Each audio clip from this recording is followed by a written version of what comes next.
자, 안녕하세요. 강찬희 원장입니다. 오늘은 하얀 충치에 대해서 한번 얘기해 보겠습니다. 환자분들이 이제 뭐 교정이나 뭐 가끔 이제 치아를 보면 하얀 충치가 있다고 해서 무조건 이제 하는 경우가 있는데 절대로 무조건 해서는 안 되시고요. 일단 양치를 잘하고 지켜보면 됩니다. 그럼 이런 하얀 충치 운명은 어떻게 되느냐? 보통 이런 식으로 약간 갈색 기운이 됐다가 점점 진해집니다. 이게 나빠진 게 아니고 사실은 멈춰가는 겁니다. 그래서 이런 식으로 아주 윤기가 발지륵하면서 정지하는 상태로 들어갑니다. 이렇게 시꺼멓게 보여도 실제로는 충치가 이미 정지 상태로 들어간 겁니다. 여러분들 이런 거 보면 막 되게 걱정이 많으시잖아요. 가끔 이제 이런 것들을 바로바로 치료하기도 하는데 이제 물론 이럴 때는 있어요. 여기를 갖다가 보통 이제 여기 표면이 굉장히 뭐랄까 맨질맨질하다. 이렇게 윤이 나면은 뭐 굳이 떼울 필요는 없는데 까만 거라고 해서 근데 이렇게 약간 우둘투둘 할 때가 있어요. 우둘투둘 이럴 때에는 인레이보다는 이제 뭐라면 레진 같은 거라고 해서 이 색깔 나는 걸로 때우기도 합니다. 그러니까 표면이 굉장히 거칠어서 여기를 갖다가 씌웠을 때 여기가 청소가 안 될 것 같다 하는 경우가 있거든요. 이제 가끔 어떤 거가 있을까요? 예를 들어서 이런 것들을 이렇게 맨질맨질할 때가 있거든요. 이럴 경우에는 그냥 지켜보는 것도 하나의 좋은 방법이고요. 야, 까맣다고 했을 때 이렇게 조금 뭐랄까 거칠게 보이잖아요, 표면이. 이럴 땐 치료한 경우가 있습니다. 그러면 사람분들이 이런 거 보면 굉장히 이게 심할 수 있구나라고 하지만 실제로 사진을 찍어서 보면은 거의 충치가 속으로 진행되지 않는 상태임을 우리가 확인해 볼 수 있습니다. 근데 무조건 하얀 충치를 이렇게 하지 말라 그러면 욕 먹어요. 항상 우리가 뭔지 근거를 대야죠.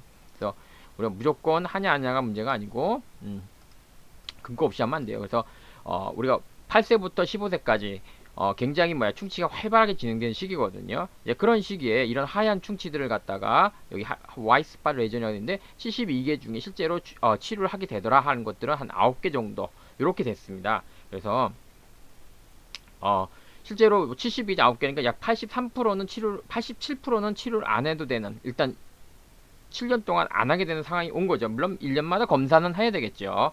그래서 무조건 하얀 충치를 치료하면 안 된다. 그럼 선생님 어떻게 망하라는 거예요? 뭐 썩으라는 건 그게 아니고 교과에서도 우리 보듯이 이런 식으로 하얀 부분의 충치를 갖다가 보이시죠? 열심히 닦았더니 이렇게 줄어드는 재강화된다 그래서 양치질만 열심히 하면 불소 성분에 의해서 이런 부분들은 더 딱딱해지고 또 광택이나 윤이 날 수 있다는 겁니다. 그래서 여러분들께서 오늘은 교정할 때 보통 이제 이런 것들이 보인다 해서 무조건 치료하지 마시고요. 그렇다고 해서 또 무조건 치료하지 말라는 것도 아니에요.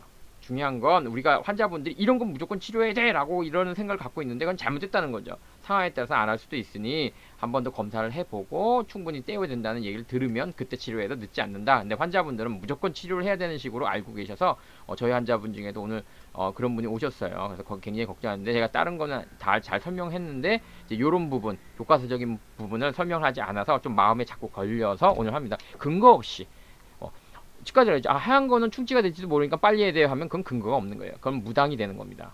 우리는 의사는 치과 의사는 어느 정도 이제 과학 이공계이기 때문에 근거 그러면 하얀 거 충치 중에 얼마만큼이 충치가 돼? 라고 했을 때 7년 동안 요 정도 비율이라면 우리가 환자에게 1년마다 검사하기를 권하는 것도 하나의 방법이고요. 또 이런 특수한 경우가 있어서 치료를 한다 하더라도 항상 고민하고 치료해야 된다는 거죠. 무조건 치료해서는 안 된다는 겁니다. 자, 즐거운 하루 되세요.